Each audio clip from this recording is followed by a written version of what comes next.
Pernah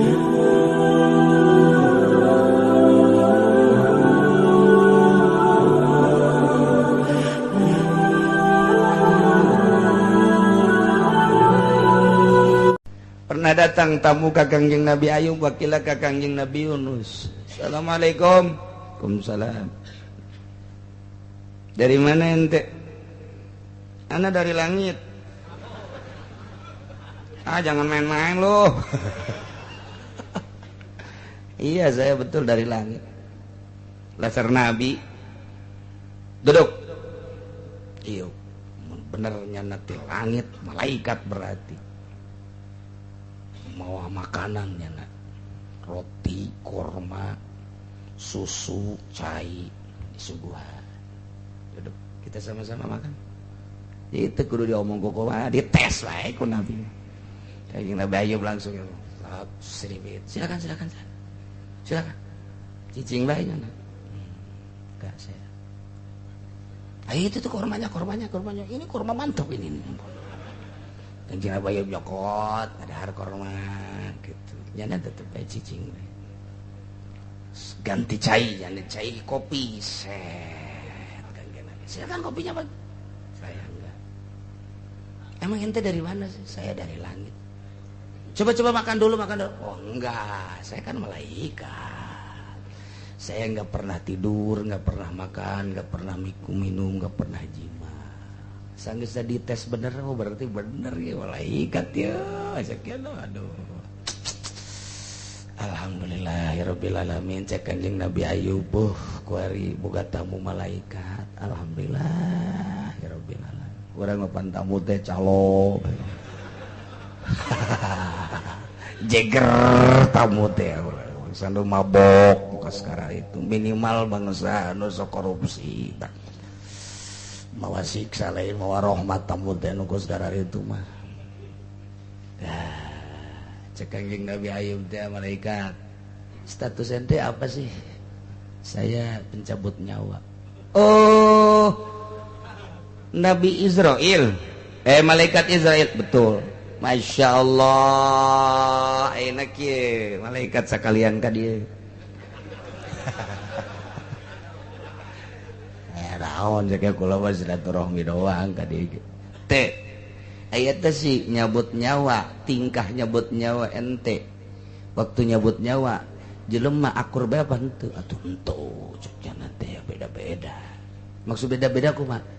Ai kanu soleh mah kieu rupana, ai kanu maksiat mah kieu, ai ka munafik mah kieu, ai ka kafir mah kieu. Nah, coba.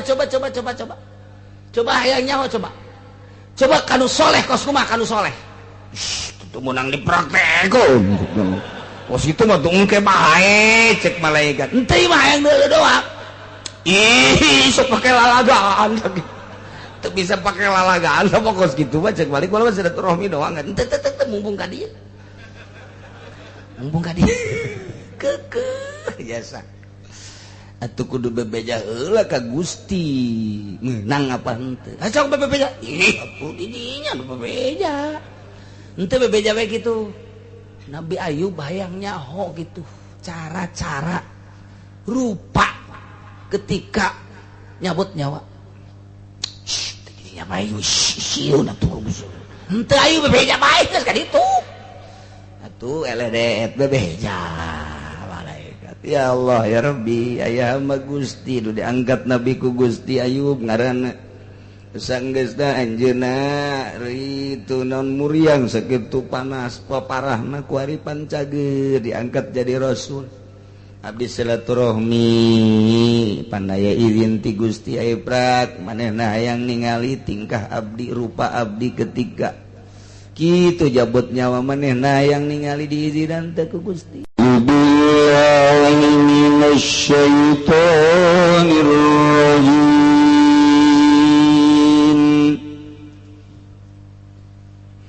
بسم الله الرحمن الرحيم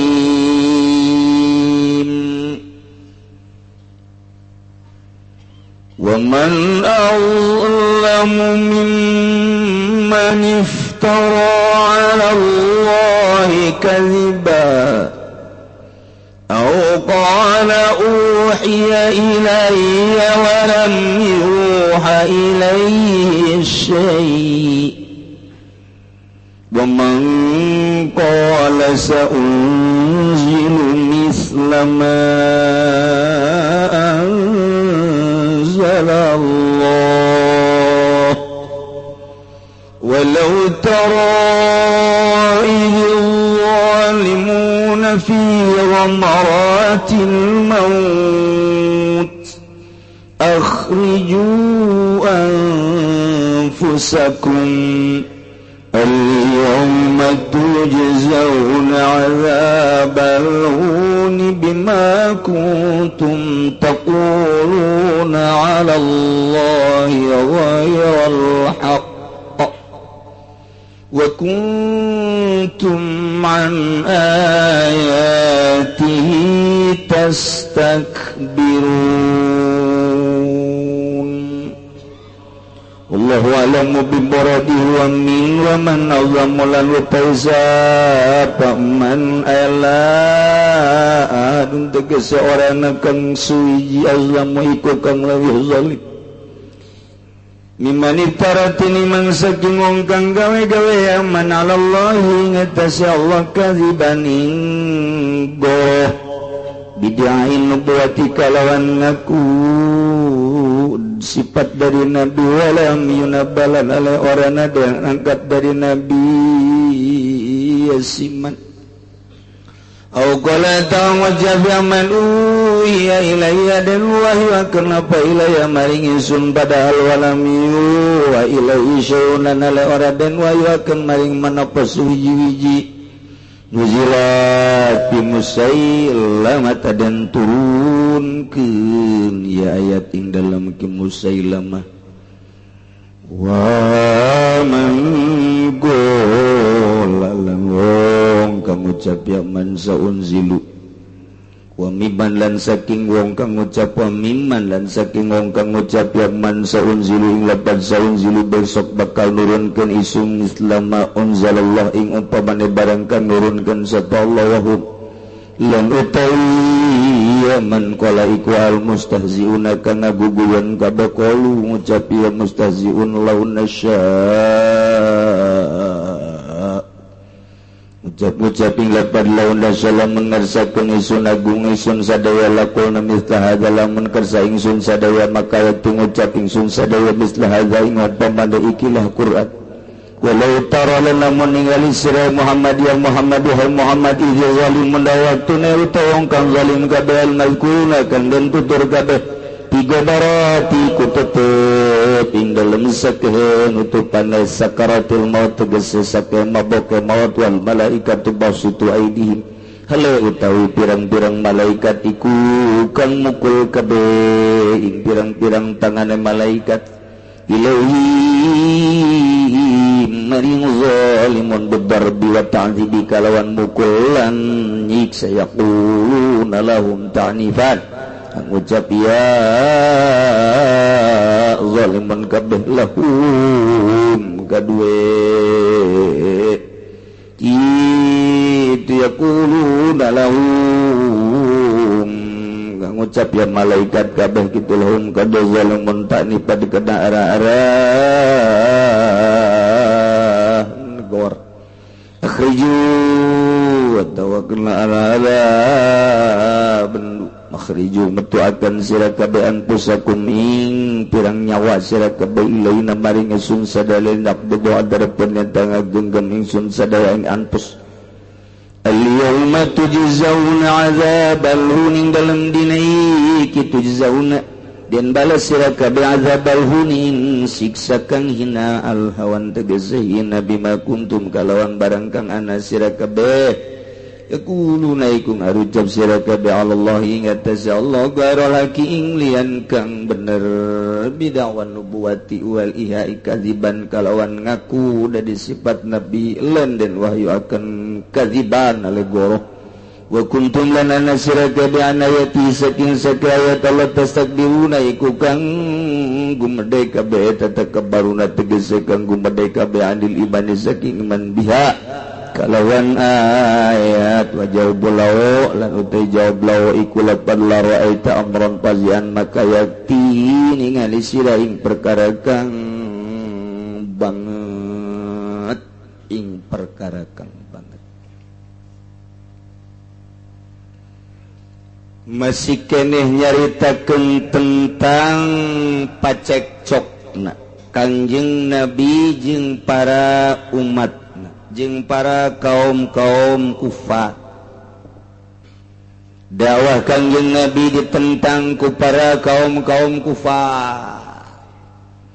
Kangjeng Nabi dakwah dibere mukjizat ku Gusti Allah bentukna Al-Qur'anul tapi tetap bae kaum teu iman ka Kangjeng Nabi. Tak ulah kaget namun kuari urang kos kieu geus alhamdulillah hirup di akhir zaman tahun 2013 atau tahun 1423 tak eta teh kuari urang ieu masih kene aya nu salat aya nu puasa aya nu ngaji aya kene anu nyekelan tageuh kana agama embung ridit, embung mabok, embung zina, itu geus alhamdulillahirabbil lantaran geus akhir. Ambalaya Yahudi, ambalaya Kristen capek nyana dakwah. Terus dakwah hendak melalui perang. Terus bae capek nyana.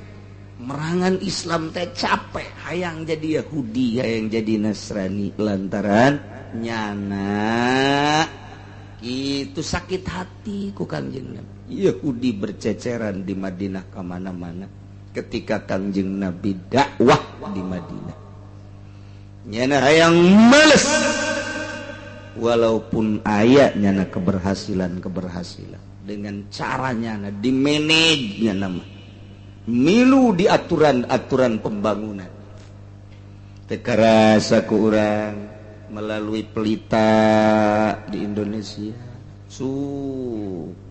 repelita zaman Orde Baru mulai berkembang kuari melalui pembangunan tatanan kota perumahan lamun urang ningali BSD nu baheula teh aya masjid nu baheula ka mana kuari jadi Sumarekon kuari jadi Alam Sutra masjid teu kadeuleu di mata urang nu kadeuleu gereja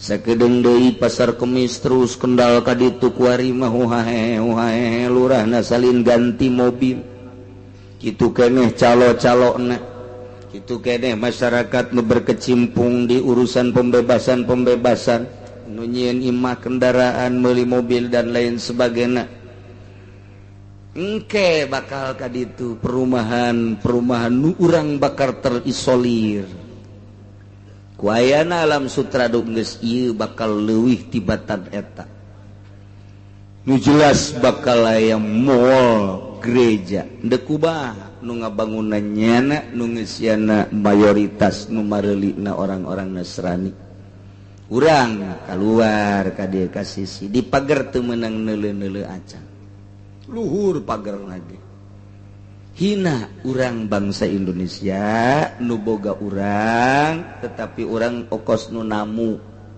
geus kos kitulah ditingker urang teh tingali timimiti terus ka ditu tuh mall nu gede teh naon nu di tol teh tangaran anu urang mah embung ka dinya na ge ka dieu terus ditingker terus bakal aya tol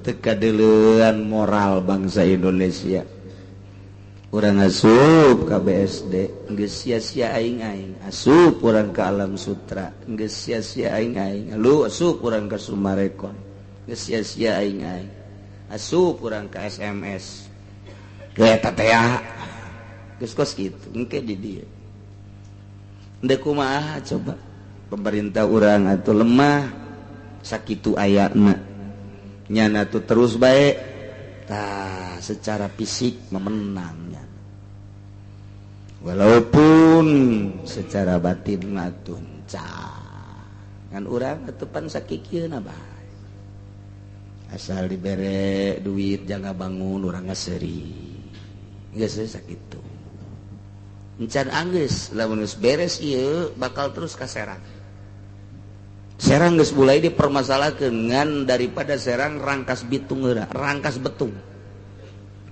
kuari dipermasalahkeun metropolitan apakah pindah ke Rangkas Bitung apakah henteu apakah dipindah apa henteu metropolitan Jakarta teh dipindahkeun masih diperhitungkeun kamari ge meeting di Jakarta soal eta bae kula eta antara jadi jeung teu saya teu percaya ke aing ya Allah hese aing yang dipercaya soal eta hese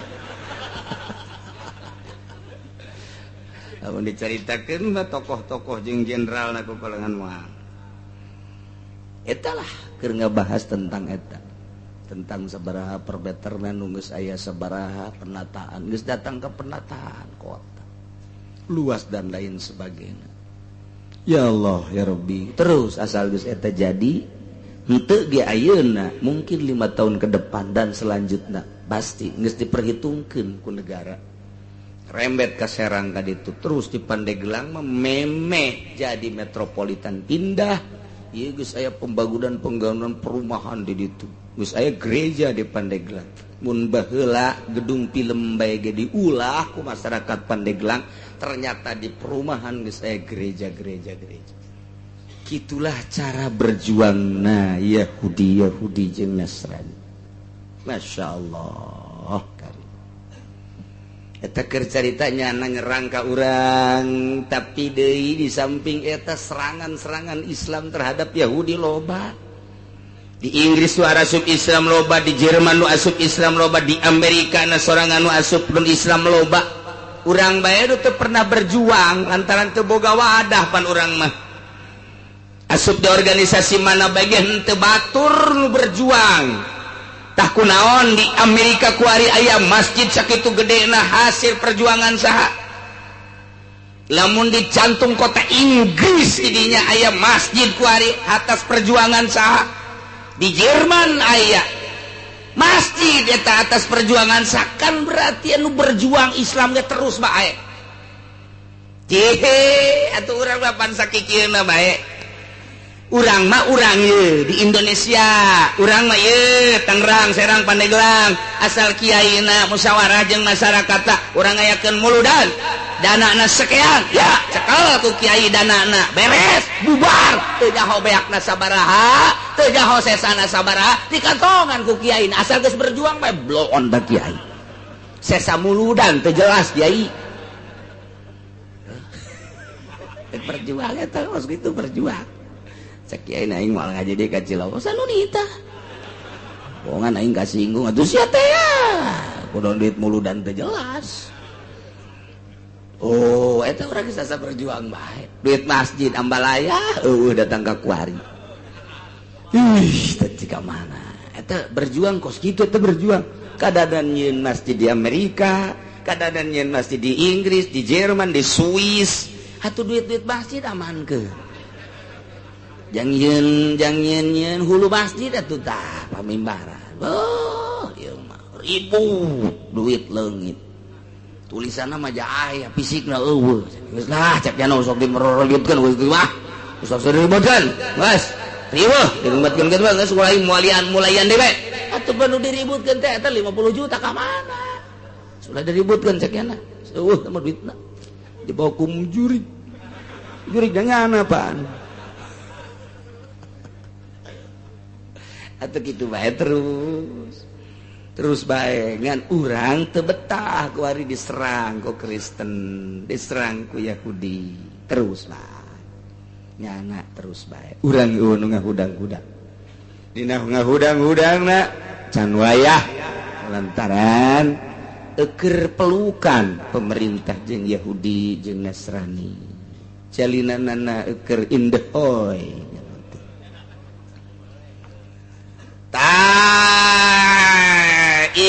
Kangjeng Nabi dakwah ngajak nauhidkeun ka Gusti Allah, sesembahan patung supaya disingkirkeun, nu ngaran Uzza Manat supaya dieuweukeun. Kitu kene terlalu cinta dunia mangeranan jabatan kekayaan supaya hilang hiji bae pangeran mah Allah Subhanahu wa taala.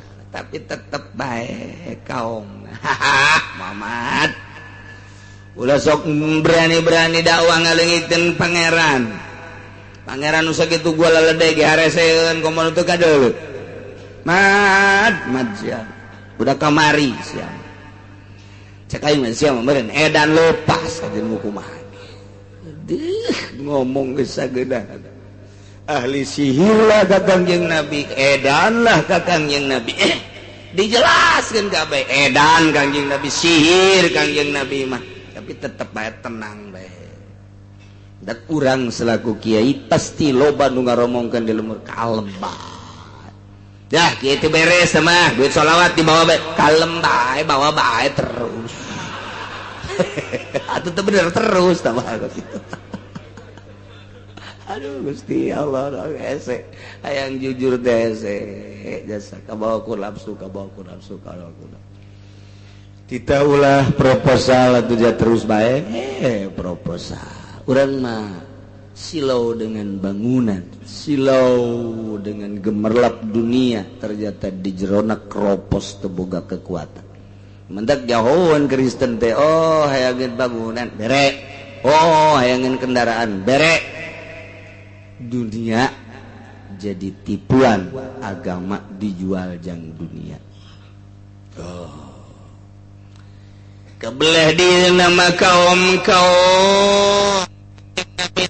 tentang Kangjeng Nabi sehingga ngabohongkeun ka Kangjeng Nabi aya hiji jelema nu ngaran Musailamah Al-Kadzdzab. Musailamah teh urang Yamamah cek manehanana kaum lamun Muhammad adalah Nabi Quraisy, lamun Muhammad Rasul Quraisy, kula adalah Nabi negara Yamamah, kula adalah Rasul Yamamah. Muhammadun Rasul Quraisy wa ana Rasul Yamamah. Ngaku nabi nya. Cali ti sona Yaman aya deui jelema nu ngaku nabi ngaranna Aswad. Etak Al-Aswad Al-Anasi sarua bae wahai kaum sembarangannya ngomong kitu lamun lain ditokohkeun baheulana. Nu matak ditokohkeun ge berarti boga kaleuwihan nya teh. Musailamah kadzab teh pangsugina jeung panggagana. Kitu kene Aswad Al-Anasi. Nyana teh gagah, nyana teh barahan. Diimplut ku masyarakatna sehingga nyana ngaku nabi. Muhammadun Rasul Quraisy wa Nabiyu Quraisy wa ana Nabi wa Rasul Sunnah. Tarimbul nu ngaku nabi. Kudu mantak lamun kamari di Cangkareng anu ngaku nabi teu aneh. Teu aneh ngan urang bae isin nyebutkeun anak nabi kula mah urang Cangkareng lahirna Cangkareng isin mah ngandeng lagi.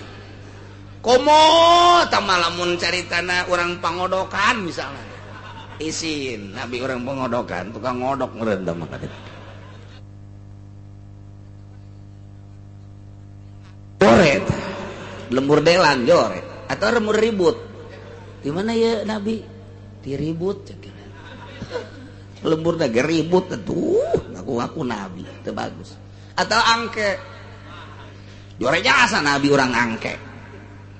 Kamari ya nu ngaku Nabi orang Cianjur, kemudian orang Bandung. Ya Allah ya Rabbi ngan teu aneh di baheula ge di zaman Kangjeng Nabi aya nu ngaku Nabi ngaranna Musailamah Kadzdzab, nomor kedua Aswad. Ieu ngaraku nabi sarua. Nyana ceramah. Leuleuy ceramahna. Rapi ceramah. Dulur-dulur kabehan lamun Muhammad ngaku nabi, lamun Muhammad ngaku rasul terhadap kaum Quraisy. Ih atuh pangeran mah segala-galana.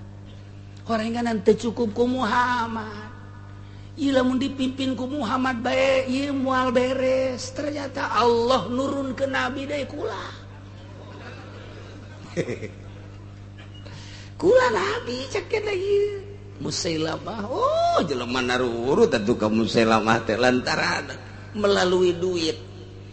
Jelema neuk ka rumah sakit tah. Jelema neuk ngabangun imah tah. Jelema neuk ngawinkeun tah. Percis kos anu endeup calon lurah. Padahal mah geus tinggal sempak doang. Nyana ge di kamar mah geter-geter sial ieu aing. Kos kitu ban. Calon bupati miliaran, calon gubernur miliaran, hayang jadi raja. Hayang jadi raja teh miliaran. Tak ieu teh konsep-konsep model kuari teh ieu adalah nuturkeun Musailamah kadzab, nuturkeun Aswad. Baheula teh kos kitu Asad al-Aswad gitu Anasi teh nyala mah teu meunang aya budak leutik babagi duit. Aya nonan babagi sehingga disembah-sembah. Teu kudu disembah emang Nabi cegeuna ieu mah. Watuh luar biasa dibeli ku nyana. Aya jelema nu ingkar kana kanabian Musailamah kadzab didatangan ku nyana. Kurang naon? Ieu Nabi. Harta aya, Muhammad ona miskin cek nyana teh. Dek deangan naon deui? Mecahkeun permasalahan. Ayo datang ka dieu pinter Musailamah kadzab teh atuh. Waktu moal ngaku nabi nya lamun teu pinter mah. Nah, kabelah dieuna ieu lantaran pengikutna loba sarua bae. Ternyata cak nyana nabi nu bener mah ieu. Muhammad mah palsu. Muhammad mah palsu tama, nabi nu asli mah ieu Musailamah disona Aswad sarua bae ieu nabi nu asli mah. Waduh kadenge kabar kenabian Musailamah kadzab, kabar kenabian Aswad al-Anasi ka Kanjeng Nabi ka Mekah bahwa dia mamah aya nu aku Nabi Musailamah pengikutna loba, bahwa di sona aya nu ngaku Nabi Aswad al-Anasi pengikutna ge loba. Cek Kanjeng Nabi kapan ari Nabi mah dibere wahyu. Nyana coba tanyakeun bere wahyu tah henteu. Ayo coba. Kaumna nanyakeun Nabi Musailamah.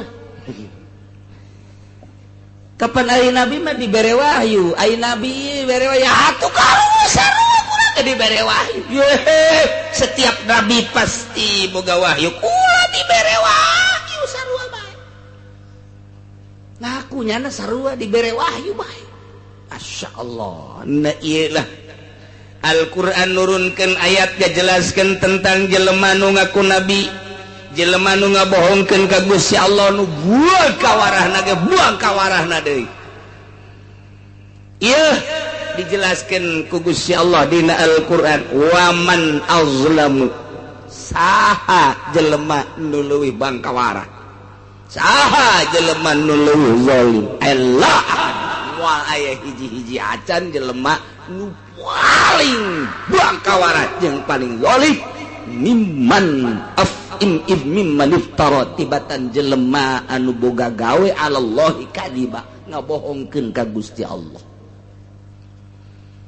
Saha jelema nu pang biadab-biadabna pang zalimna moal aya hiji-hiji acan tibatan jelema nu ngabohongkeun ka Gusti Allah. Pugunyana lagi nanyain Gusti Allah, tapi jangan ngabohongkeun ka Gusti Allah. Eta pang biadab-biadabna pang zalim-zalimna. Nyana ngaku nabi, palam yunabak padahal teu diangkat jadi nabi. Qala tawa ngomong nyana uhiya ilayya kaula ge sarua dibere wahyu walam yuha ilaihi syai'un padahal mate sabakatul hiber-hiberacan dibere wahyu.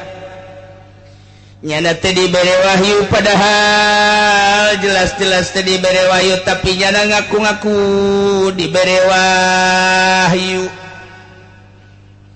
Kumaha tah nembongkeun wahyuna? nyana lamun nyekel kesik di kieu-kieu kunyana ditinggalikeun jadi emas. Ieu wahyu caknya. Jadi berarti boga ilmu sihirna pohara jasa. Jelema datang ka anak-anak cerik. Enak mana boga kabutuhna pohara jasa ya Nabi. Naon kabutuh maneh? Hiji aya ngeuny mah nomor kaduana neuk ngawinkeun. Aduh kula mah ieu butuh jasa kabeneran Musailamah teh teu mawa duit. Kapangina di jalan. Butuhna sabaraha? Sakeat. Kadieu teh tadang daunan bawa kadieu ke bawah. Kadieu kan daunan. Cokot di kieu-kieu cukup sakit molotot kan jelema molotot atuh kuari ge lamun aya nu kos kitu asana pangheulana Cikupa Rempang Cikupa jehe atuh kuari ge masyaallah lamun deuleu kitu tercengang urang atuh di kitu gedang daunan cukup sakit atuh geus teu nganabikeun ku nabi ieu mah nabi wahyu eta teh cek jangan sihir teh disalahgunakeun diwahyukeun atuh moal pati-pati badehanana ngomong diwahyukeun lamun teu boga kamonesan panas cuaca teh bebeja nabi ieu panas jasa eueuh cai oh yang cai geura balik ka ditu deuleu sumur nu aya di sisi imah aya cai ya sarua nyarage atuh boga kamonesan lapor ke Kangjeng Nabi bahwa Musailamah kadzab teh seperti kitu lapor ke Kangjeng Nabi bahwa Aswad Al-Anasi teh seperti kitu Kangjeng Nabi senyum bae la nabiyya ba'di eueuh nabi deui sabada kaula andai kata aya nu ngaku-ngaku nabi pembohong nah ieu lah dijelaskeun moal aya jelema nu pangbangkawarahna jeung pangzalimna tibatan jelema nu ngabohongkeun ka Gusti Allah atawa ngomong uhiya ilayya walam yuha ilaihi syai'un nyana ngaku-ngaku dibere wahyu padahal mah teu sabakatul hiber-hiber acan dibere wahyu sanu ngawahyuan atawa tibatan jelema nu ngomong kieu saunzilu mithla ma anzalallah kaula bakal nurunkeun sakumaha anu diturunkeun ku Gusti Allah ngageugeuykeun ka Gusti Allah lamun Muhammad dibere Al-Qur'anul Karim nurunkeun Al-Qur'an ti pangeranna kula ge ke bakal nurunkeun sakumaha anu diturunkeun ka Muhammad engke bakal aya nu ngabanding Al-Qur'an teh bakal aya cakena ya Allah ya Rabbi pan eta buang kawarah jasa teu kira-kira eta teh jelema nu kos karari itu jadi lain kuari bet tiba lagi Kangjeng Nabi na aya kene geus muncul nu kos karari itu iyalah jelema anu ngageugeuykeun ka Gusti Allah ngageugeuykeun ka agama Allah ngageugeuykeun ka Rasul Allah yakni ka Kangjeng Nabi Muhammad sallallahu alaihi wasallam ulah kaget tiba lagi geus aya nya ngomongna kieu law nasya'u laqulna mithla hadza lamun hayang mah ieu Nabi Musailamah ge atuh bakal bisa kos Quran ngan teu hayang bae saja bodoh ngomong sageunahna bae atuh kabanding Al-Qur'an teu gampang lah kos kitu sapira bahasa ngan lah sakada geus teu kudu main kos kitu wah emang hese jasa lamun geus setan nyulusup ka awak hese lamun geus jurig newo-newo nyulusup ka awak atuh geus hese masyaallah ulah-ulana naon kakara kadatangan ku ahli partai bae ge urang geus silau atawa ku tim sukses Assalamualaikum salam Kiai hadeuna aya di mah alhamdulillah tara ka mana-mana kiai banyak alhamdulillah kula ge resep ka kiai nu teu ka mana teh selah bagus teu ka mana lah kiai bagus hese cadangan jelema ku ari teh adur-aduran bae kiai kadieu itu ieu ti mana ya abdi ti di jati nah caket teh kana ieu urang mun nyarita ke nagara cak nya rarese ku ari teh urang hayang boga pamimpin nu rada bener we sakiana teh oh bener teh tah aya kitu mah rada bener sakiana urang ngeunangan we kegiatan-kegiatan orang bisa lapor ke manehanana junyana itu bisa ngabantu ka urang jalan-jalan supaya rapi budak sekolah tuh supaya ngarareunahkeun sakolana pendidikan formal jeung non formal teh supaya ku jada di urusan we tah memang kos kitu tah nya kula ngaharepkeun ngan ceuk kula asana aya ieu nu bakal waduh mulai ngomongna saha kira-kira eta nu bendarana koneng teh eta lah masyaallah mudah-mudahan asana neuleuh ka hareupna cemerlang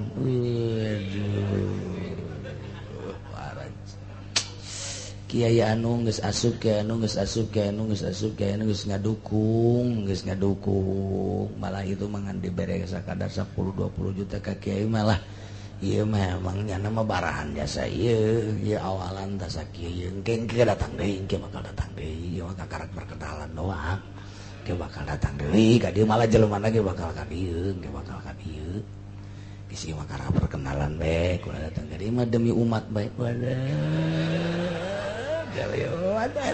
eta ya kunti anakan teh nya ngongkos kitu teh amis jasa menang 10 poe datang deh. Waalaikumsalam. Kiai. Ieu majelis kudu diomean ieu. Bala locor kieu teu bagus lah mending rak-rak ganti nu anyar. Iya tuh dana nanti. Ulah mikiran dana. Calon pemimpin urang teh kaya. Nya nama kuari teh keur waduh memehna ge kuari geus daek kabangun komo engke. Geus si rak-rak bae lah sagede sepir sagede kieu geus tenang kula tanggung jawab geus pokona mah jieu atuh aya bisa mah geus kiai mah cicing si dakep si nuku tunggal tak saan jasa tah tim sukses sial jasa tah berarti kan aya jurigan tah teh bongkar tukangna geus tanggung jawab gula kiai pokoknya ngajar geus lo milu naon. Jadi pemerintah nu peduli teh mang bangunkeun kiaina ulah sok milu-milu ngajar pokona kitu bae cek di rohatna nyawa eueuh bae santrina pokona. Tim sukses eta tolol tim sukses. Bisa jasa. Yes, beres majlis. Cai. Atuh pondokna ieu jacak kula mah atuh tanggung ieu pondok lah sapira tiang awi atuh ieu mah geus ganti geus kalem bae sih masyaallah calon pemimpin urang nu Golkar teh ieu mah sakieu mah taceuh ieu teu kudu nyokot duit di pamarentah nyokot duit nyana bae ge gua emang hasil korupsi ieu sokna sial jasa beres geus pondok bagus majelis bagus geus detik-detik terakhir. Waalaikumsalam. Itu ieu calonna. Ieu calon nu kamari direncanakeun teh tah ieu. Aduh, ngobrol. Cerita soal umat, soal membangun. Demi umat. Kiai sok ka mana? Sok ka kendaraanana. Eta atuh. Lah aya ge motor butut. Cukup Avanza teh Kiai. Ya Allah, ya Rabbi, ya Allah. Ya jurig jeung setan keur ngobrol Gusti. Allah. Teu karasa. Masyaallah. Kayak kudu dikirim kali dikirim. Ngan sementara ieu mah gambaran kajennya. Aing kana mah geus beres mah gambarna mah piicon teh mah. Lamun menang atuh piceun mun eleh tapi mobil ditarik deui. Siap da tim sukses. Ya kapaksa lah aya gambaran. Masalah. Ya ceramah pan kiai. Dina 7 matang puluh ngaratus muludan ceramah dulur. Masyaallah deuk kumaha kurang kumaha deui. Jaca kula mah calon pamimpin teh memehna geus bager komongkeuna. Atuh deuleu majelis kula deuleu pasantren kula tah kula bisa ka dieu ka ditu tah eta nang pamerennyana. Geus lah dulur ulah ararese. Yeuh kula nyebarkeun almanakna ye ku ari. Cokot tadi mobil budak santri cokot tah sebar-sebarkeun almanakna tah disebar. Ieu kiai lain ngaji dan nyebarkeun almanak pan blon eta kiai. Teu karasa. tungguan ku sia sakedeung deui santri baralik. Eta tim sukses barizaan ngomongna maksudna amis jasa Masya Allah. Iya ge kos karari itu ta nu ngaku nabi nu ngaku rasul araramis ngomongna ngaku nabi teh rada kanter kuno bodoh mah ngaku rasul teh kanter kuno bodoh mah kecuali nu nyao kos kumaha si wahyu lantaran kabeh ge sekedar pengakuan jelema ngaku rasul ngaku nabi kudu aya nu ngadorong kana pengakuana dibere mujizat jelema ngaku nabi aya ngaku wali atawa teu ngaku wali ge diwalikeun kudu aya nu ngadorong kana kawalianana karomah jelema dikiai-kiaikeun kiai Allah kudu aya nu memperkuat kakiaianana maunah ngaranna jelema kajen teuing henteu-henteu ge dasar tukang sihirna bakal keluar sinar kasihiranana jelema mah gula hese-hese kajen kumaha ge teu kudu ngomong aing ikhlas teu kudu ngomong aing adil teu kudu ngomong diri aing teh ahli Allah teu kudu lantaran secara gaib irung urang ngambean secara gaib mata gaib urang neuleuh secara gaib sungut urang bakal ngomong ngabaceo teu kudu diomongkeun ikhlas mah asal jana ikhlas irung batin urang bakal ngambe nu mantak sengitan awak teh abeh jelema dararaekeun ngadengekeun ilmu urang tapi ternyata awak kurang tersengit bau mantana cek Tuan si Abdul Qadir naon dia nu ngabacinkeun ka awak sehingga aya ilmu teu daekeun didengekeun ku batur lantaran bau awak kurang ilmu tinggal ilmu mutiara tinggal mutiara lantaran disimpenna di tempat anu bau beun batur teh. Mantak lamun hayang seuit datang urang ka dukun di pandian make 7 rupa kembang. Sia mah lamun teu di pandian moal beres sebab Yunina Yuni tai sia mah. Terus gua aing ye di pandian make kembang 7 rupa, kembang kakangkungan, paci-paci. Bae tah 7 rupa. Lah ieu batur mah nu Yuni kembang mah geus teu kudu di pandian lantaran sia mah Yuni tai di pandian ku aing geus diprok-prok. Tah ieu balik sia seuit bakalna. Blon teh dukun. Lain kitu jengitan awak mah takaburna picenan ujubna teu picenan hubul jahna hubul malna picenan. Hinu aya teh di jero hate urang teh pinuh ku Gusti Allah ulah aya hasudan. Cicing bae urang. Ka masjid, ka imah, ka majlis aya nu ngariung hadiah puji ngomong setik ulah aya hayang dibere ulah hayang dialem seungit ke awak urang seungit ke masyarakat teh ulah ka mulai encan aya kiai anu emang kunaon engke heula asa can sampurna kiai anu mah seungit berarti teh eneng geus terbaik kiai anu cadet lah kiai kos kitu yo sebagai golkar terbaik geus nya mah kiai kos kitu teu beres asal kos gitu bau berarti tawa bau tawa keur ngaji tengah-tengah ngaji ditaringgalkeun ku masyarakat hei kurang baralik aing calang geus yo bau berarti embung ngadengekeun nyana bau eta lamun seungit mah terus kiai terus dikenekan terus mundur terus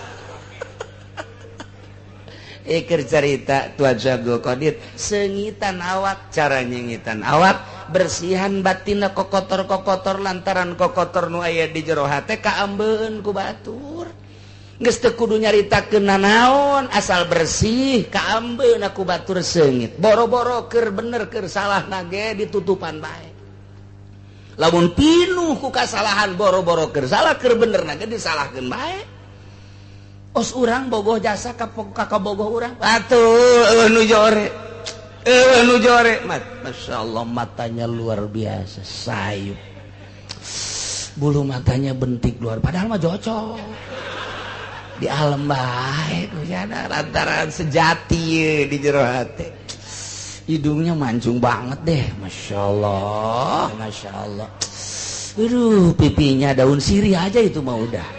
Aduh, Masya Allah, eta gadonan dog sapotong, padahal dog hijian. Ya lemah kurang saya Gusti Allah. Tah kos kitu, asal bersih di jero hati orang ngalem. Urang cintana bersih keur carita cinta di alam bae kurang. Urang carita ilmu Allah. Geus araya kabeh tinggal dibersihan batin. Bakal seungit teu kudu ngomong kos kitu mah. Engke ge seungit jak lauk neangan cai, jak sireum neangan amis. Selalu kitu bae. Ada gula, ada semut, ada air, ada ikan. Aya ikhlas pasti ngarambe jelema kajen kukumaha ge mararenta. Asal diikhlaskeun ulah aya naon bersihan batin dah. Teu kudu umang omong-omongkeun batur bersihan batin nyesep. Engke lamun aya partai nu datang ka ieu mah wah aya penyakit. Sial. Tim sukses datang ka ieu mah teh ngajak, hah? Ulah sok ngajak-ngajak ka aing dek belajar bersih, dek mere sabaraha sia ka aing, hah? 20 juta, 50 siap aing. Tolol tah kiai blow on. Eta mah ablaul blow on tah mah. Malah adu tawar. Ya karim sejasa ya. Artinya kieu kadorong nabi dibere mukjizat sebagai dalil, wali dibere karomah sebagai dalil. Nu batak dibere karomah teh bersih batinna. Ulama dibere maunah, nu batak dibere kepercayaan ge ku Gusti Allah maunah eta teh sambarangan batinna bersih. Teu bisa main-main kos kitu teh teu bisa dipaksakeun. Kajen kumaha ge. Nyana ngaku-ngaku aing kiai, aing ustad, jero batinna.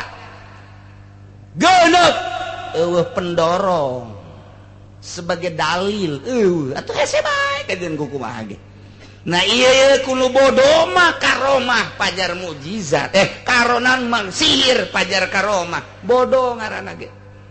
Medak Musailamah kadzab pesihir anu luar biasa, aswad pesihir nu luar biasa atuh nu nuturkeun anu teh jauh ka hitut bau cak cenah hitut teh seungit nu teu bisa ngomong cau au atuh da talu turkeun.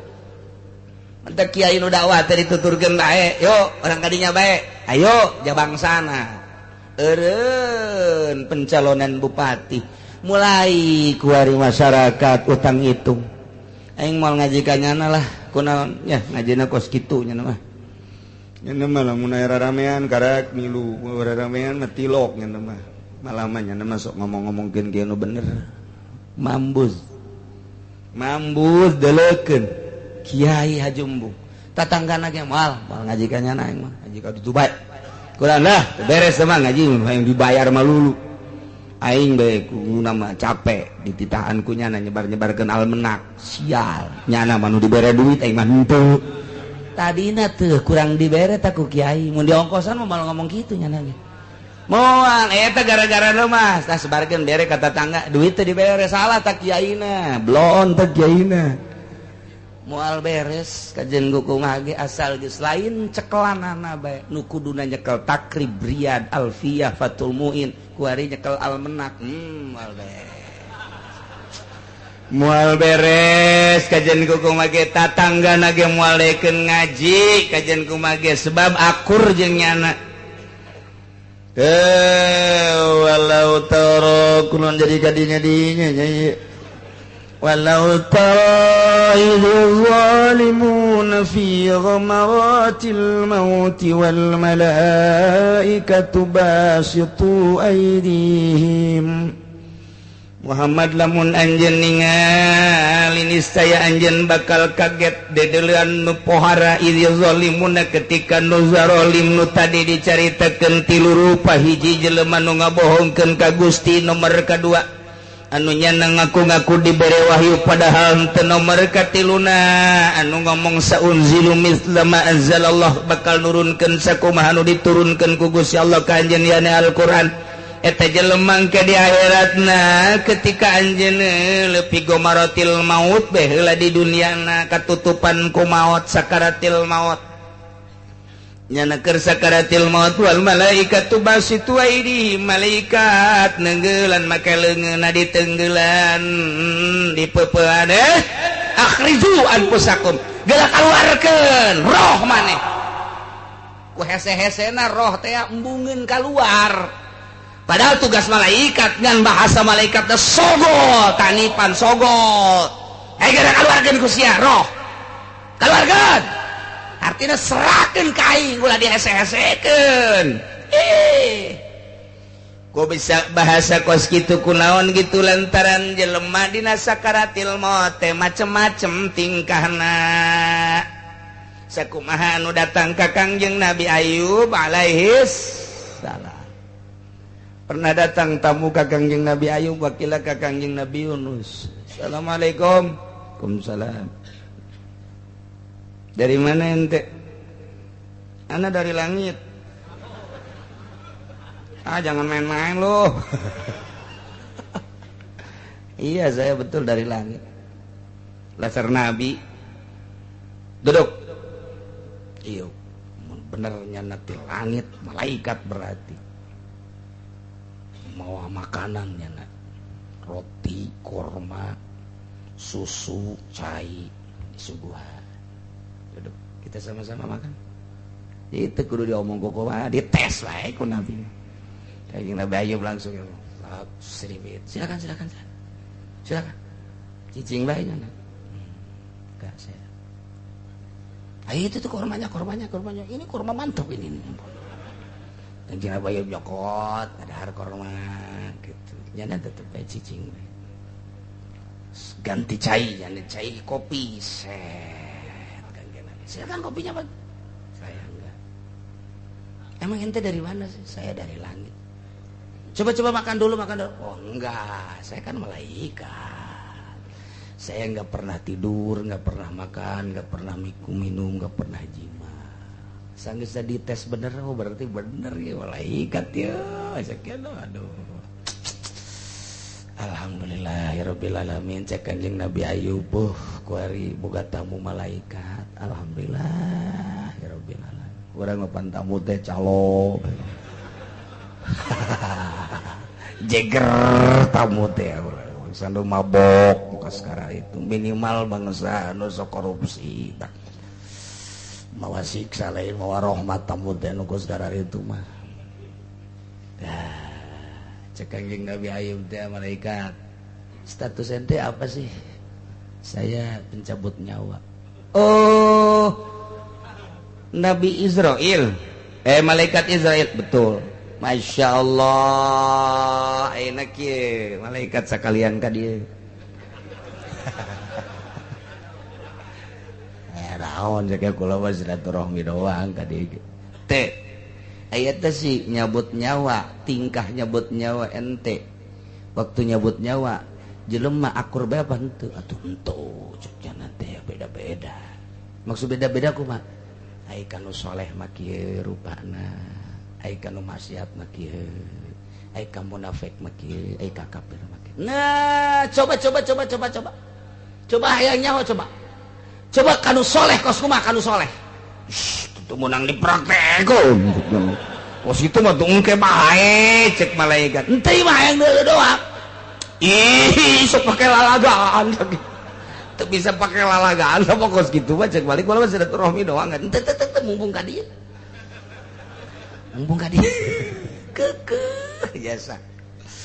Atuh kudu bebeja heula ka Gusti. Meunang apa henteu? Acok bebeja. Ih, atuh di dinya bebeja. Ente bebeja we gitu. Nabi Ayub hayangnya ho gitu. Cara-cara rupa ketika nyabut nyawa. Shh, begini apa Ayub sieun atuh. Ente Ayub bebeja bae geus ka ditu. Atuh eledet bebeja malaikat. Ya Allah ya Rabbi, aya hamba Gusti nu diangkat Nabi ku Gusti Ayub ngaranna sanggeusna anjeunna ritu non muriang sakitu panas paparahna ku ari pancageur diangkat jadi rasul. Abdi silaturahmi pandaya izin ti Gusti Aiprak manehna hayang ningali tingkah abdi rupa abdi ketika gitu jabut nyawa maneh yang ningali diizinan teh ku Gusti sak Gusti Allah hageus teu naon nah kumaha cek kalau diizinan coba kanu saroleh kos kumaha Beureum Kangjeng Nabi ayo. Beda barang bentak rupa malaikat teh Masya Allah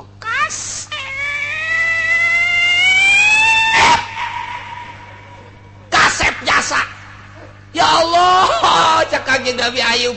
Atuh ieu mah neuleuh kasep kieu mah, atuh moal nyeri dicabut nyawa. Moal neuleuh ka kasepan teh atuh pan contona awewe di Mesir baheula. Ketika Kangjeng Nabi Yusuf titah keluar ku Siti Zulaikha lantaran Siti Zulaikha teh dijejeleh ku gadis-gadis Mesir. Tuh, eta Zulaikha ratu bae ge kudu kabungbulengan heran aing mah heran. Ya, cek Siti Zulaikha teh nyahoon bae ka beugeut Yusuf. Nyahoon nya mah.